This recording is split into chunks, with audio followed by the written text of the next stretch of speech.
Hello student, आज का हमारा चैप्टर है सर्वनाम। यानी आज हम लोग सर्वनाम के बारे में पढ़ेंगे।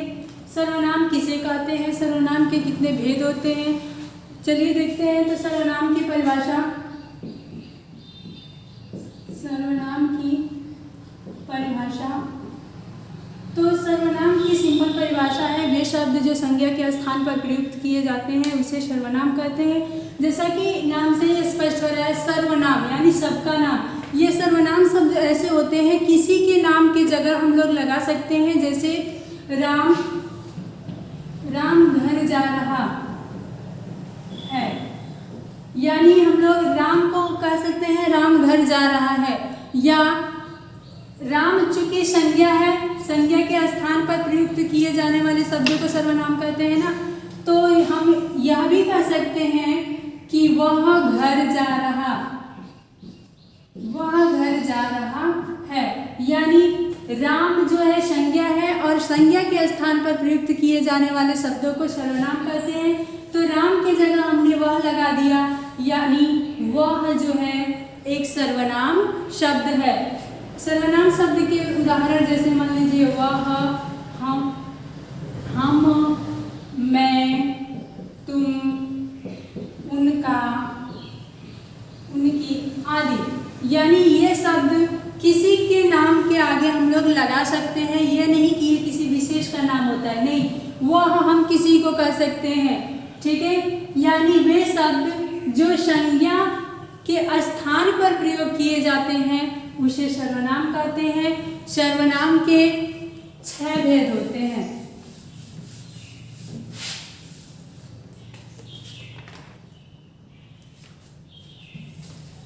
अब हम लोग देखते हैं, चलिए इसकी परिभाषा लिख देते हैं। वह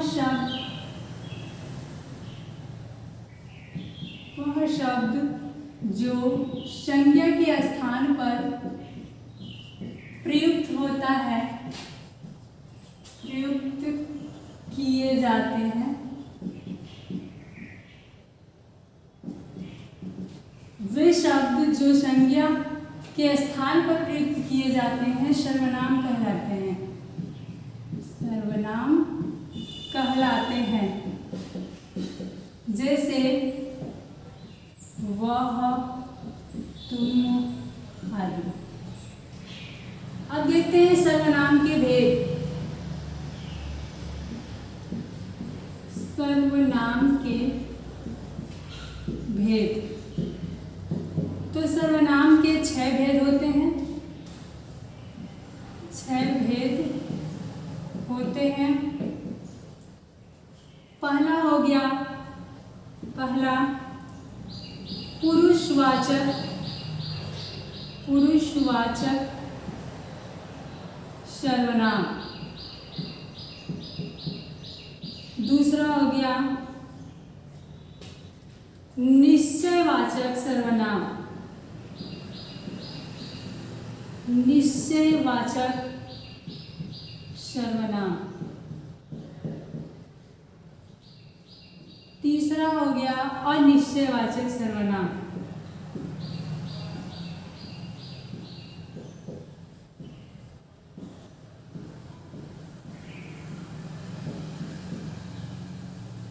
अगला है संकेतवाचक,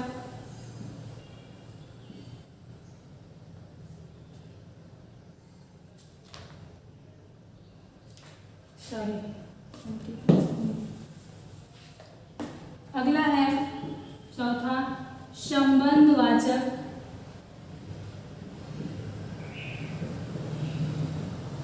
वाचक सर्वनाम।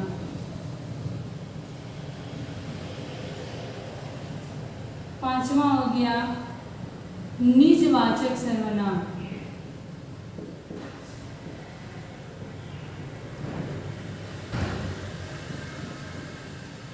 और छठा हो गया प्रश्नवाचक सर्वनाम, प्रश्नवाचक सर्वनाम। अब हम लोग एक एक को बारी बारी से देख लेते हैं। पुरुषवाचक सर्वनाम के भी 3 भेद होते हैं। इसको मिटा लेते हैं।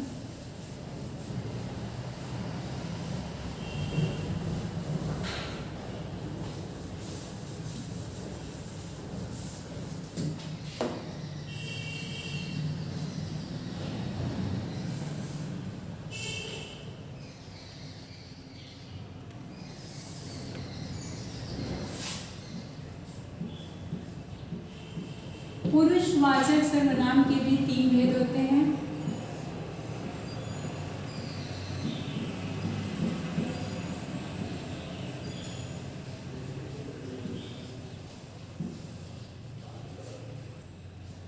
सबसे पहले हम लोग जब देख लेते हैं कि पुरुषवाचक सर्वनाम किसे कहते हैं।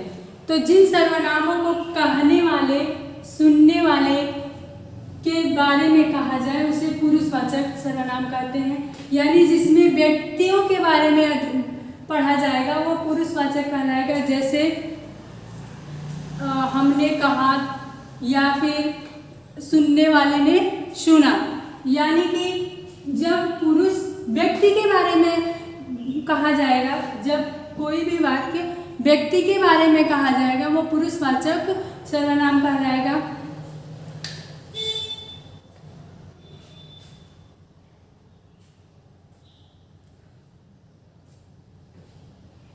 पुरुषवाचक के 3 भेद होते हैं। पहला उत्तम पुरुष, दूसरा मध्यम पुरुष और तीसरा होता है अन्य पुरुष।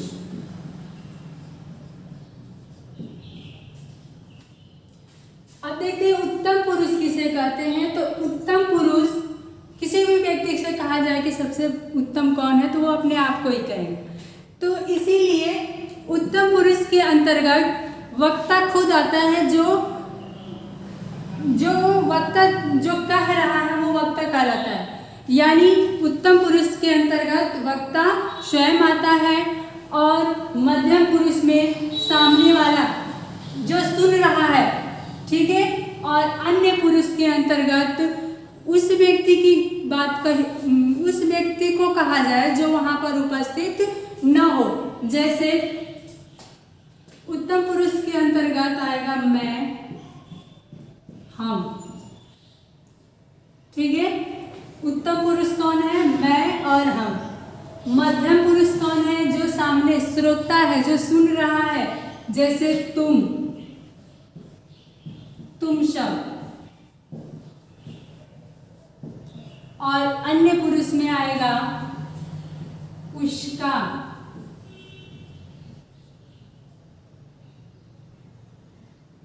उन सभी, ठीक है। यानी उत्तम पुरुष में वक्ता स्वयं आएगा और मध्यम पुरुष में श्रोता और अन्य पुरुष में उस व्यक्ति को कहा जाएगा जो वहां पर उपस्थित न हो। अब हम लोग देखते हैं, ये पहला था पुरुषवाचक सर्वनाम।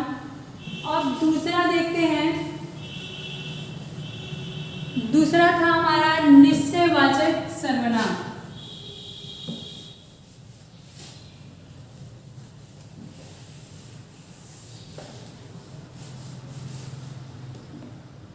दूसरा है निश्चयवाचक सर्वनाम।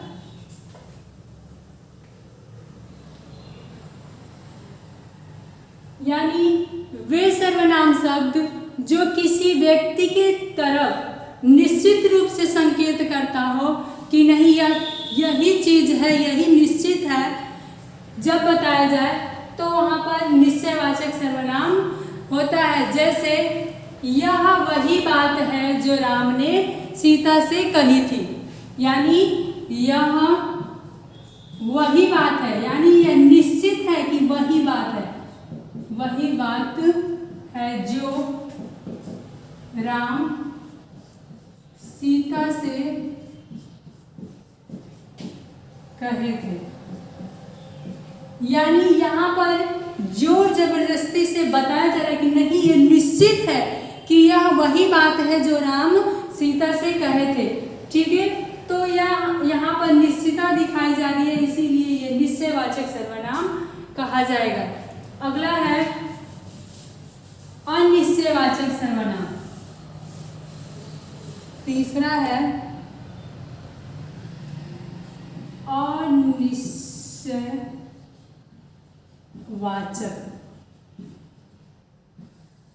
तीसरा जो है अनिश्चयवाचक सर्वनाम।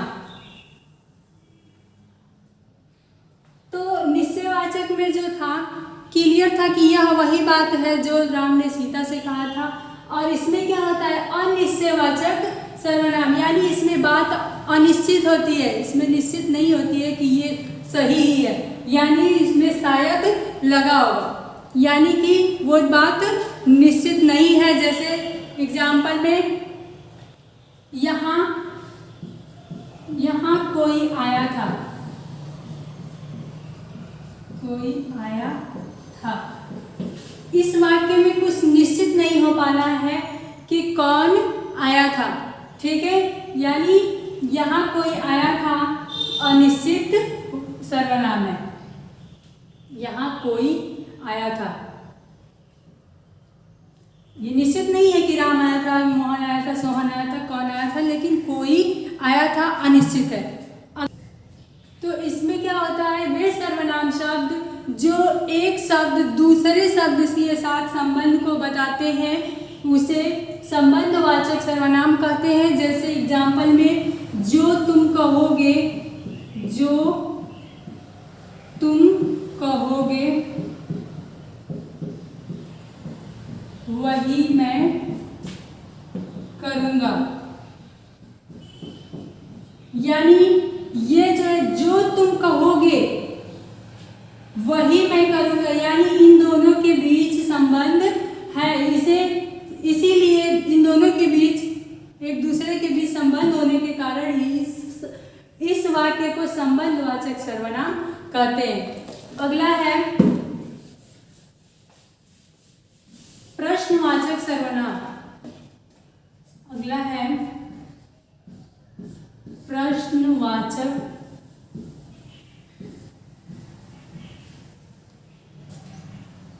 सर्वनाम। प्रश्नवाचक सर्वनाम, इसे देखने से ही स्पष्ट हो रहा है कि इस वाक्य के द्वारा कोई प्रश्न पूछा जाएगा।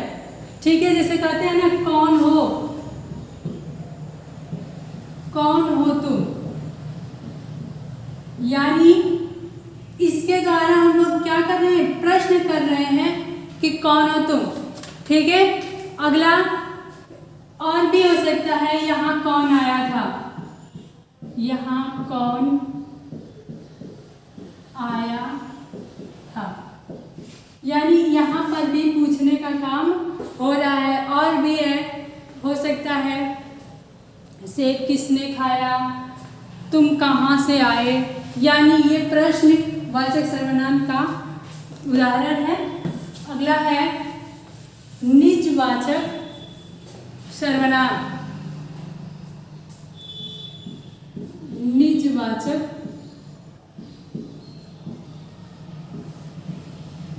सर्वनाम, निज का मतलब होता है स्वयं का, खुद का, अपना। ठीक है, तो निजवाचक सर्वनाम हम लोग देखते हैं। तो निजवाचक सर्वनाम का डिफिनेशन होता है कि जिस सर्वनाम का प्रयोग कर्ता स्वयं के लिए करता है, जिस सर्वनाम का प्रयोग कर्ता स्वयं के लिए करता है उसे निजवाचक सर्वनाम कहते हैं। जैसे एग्जाम्पल में हम अपना काम स्वयं कर सकते हैं, हम अपना काम स्वयं कर सकते हैं, यानी यहाँ पर स्वयं यानी निज, अपना काम स्वयं कर सकते हैं, ये इसका निजवाचक सर्वनाम का उदाहरण है। या फिर वह खुद ही मेरे घर आया। मेरे घर आया। ये है निजवाचक सर्वनाम के एग्जाम्पल।